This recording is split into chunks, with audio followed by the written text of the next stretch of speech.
Hello everyone and welcome back to Tutor the Academy tutorials.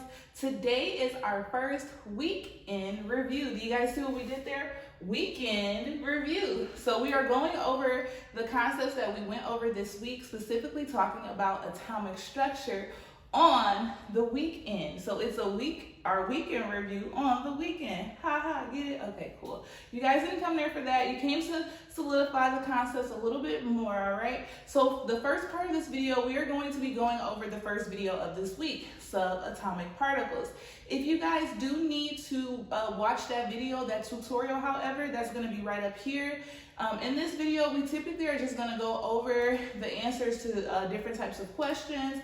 That way it just kind of helps you solidify the concept, but if you need more of the concept, please go and watch that tutorial. All right, so the first thing about subatomic particles, this is pretty simple, right? So we just need to identify the numbers of protons, neutrons, and electrons for each atom below. All right, so let me find my black marker. All right, so carbon, protons. Let's look at protons. So we know that the protons of an atom are equivalent to the atomic number. So we know that if we have to draw carbon out, let me write this out.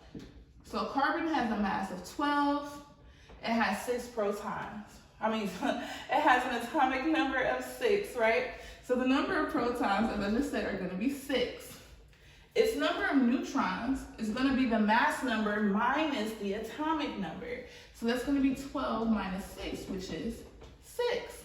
And then the number of electrons, well, this is a neutral atom. And we stated in the previous video, neutral atoms have the same amount of protons and the same amount of electrons. So that's going to be 6, all right?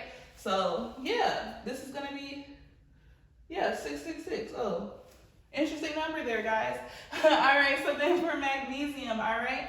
So magnesium, this is just the atom itself, okay? We're not talking about the ion form just yet. So we're gonna write the mass here.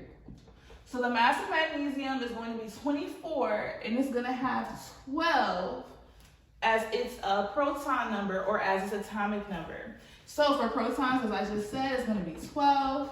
For neutrons, it's going to be the mass number minus the atomic number. So 24 minus 12, which equals 12.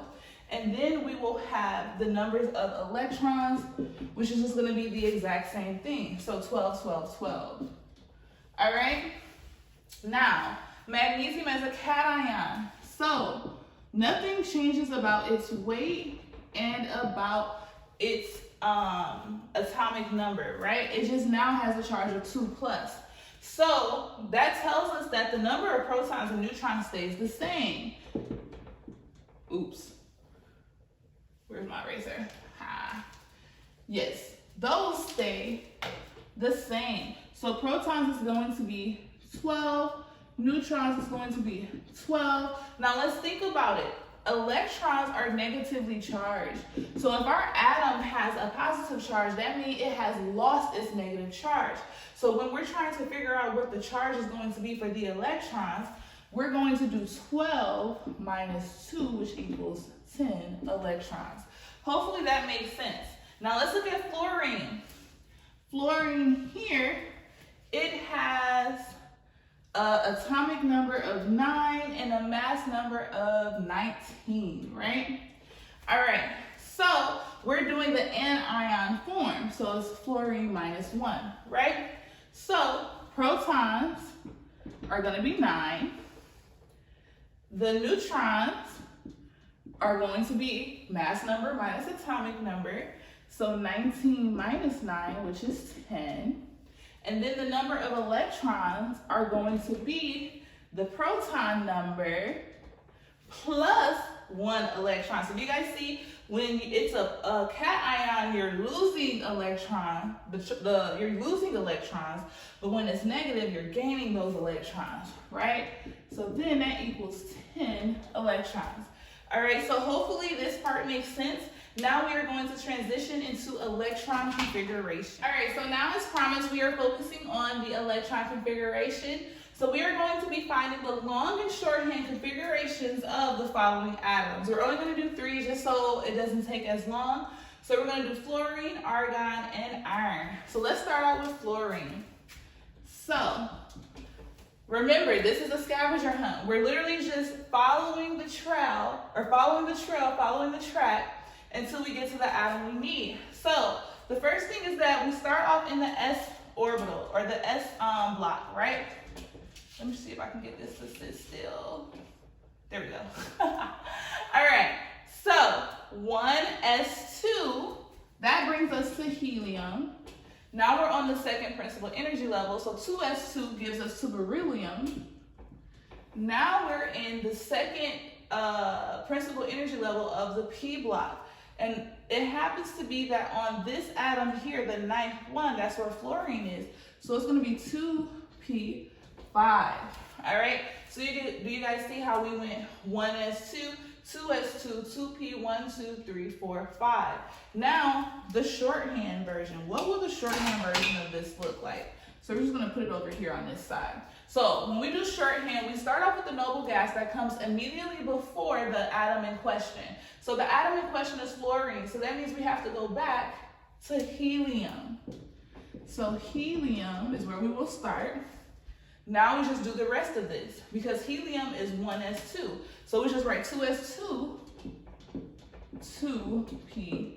All right, hopefully that makes sense. We're gonna have another example. So let's go ahead and do argon. All right, so for argon, we're going to do 1s2, that brings us to helium. 2s2, that brings us to beryllium. 2p6, that brings us to neon. 3s2, that brings us to magnesium. Then we're going to do 3s2 and then 3p6, right? And then that should give us to argon. Yes, that gives us to argon. All right, so here what we end up having is 1s2 that brings us to helium, 2s2 that brings us to beryllium, 2p6 that brings us to neon, 3s2 that brings us to magnesium, and 3p6 that brings us to a complete filling of the p orbital to get us to argon. Now, when we're doing the shorthand version of argon, remember we start off with the noble gas that comes immediately before. So the noble gas that comes immediately before is neon, right? And if we compare, that'll be 1s2, 2s2, 2p6. So that's going to be up till here that neon is. So we just have to write neon 3s2, 3p6. All right, guys, see how easy it is once you kind of get the hang of it? You just have to remember that this is S, that's P, this is D, and then that's F. All right, now we're going to do our last atom, which is going to be iron. Iron is a transition metal. So, again, we're going to be starting at 1s2, 2s2, 2p6, 3s2, 3p6, 4s2, and then 1, 2, 3, 4, 5, 6, 3d6. All right, so this is going to be the longhand configuration of iron. Now, if we were to do our shorthand version, let's look at this. So, what is the noble gas that comes before iron? That's going to be argon, right? So we just put AR in brackets, and then we go, well, that's 4s2, 3d6. And if you guys notice, whenever you use a noble gas, typically you will only have 2 portions from the longhand configuration to add. You see how it was 2, it was those 2, and then here it's those 2. It just makes it so much easier.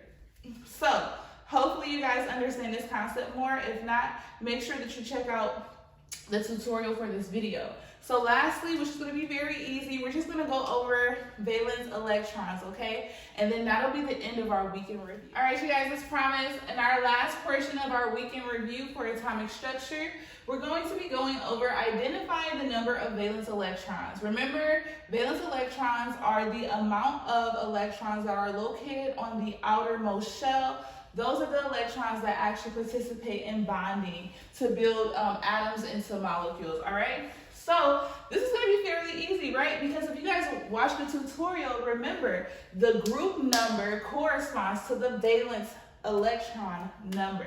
So fluorine is a part of group 7. So that's how many valence electrons it's going to have. 7 electrons. Magnesium, it's part of group 2, right? So how many valence electrons is it going to have? 2 electrons. Sodium is a part of group 1. So how many valence electrons is it going to have? 1 electron. Aluminum, it's part of group 3. Because remember, we skipped the transition elements for this trend, 1, 2, 3. So then this is going to have 3 valence electrons.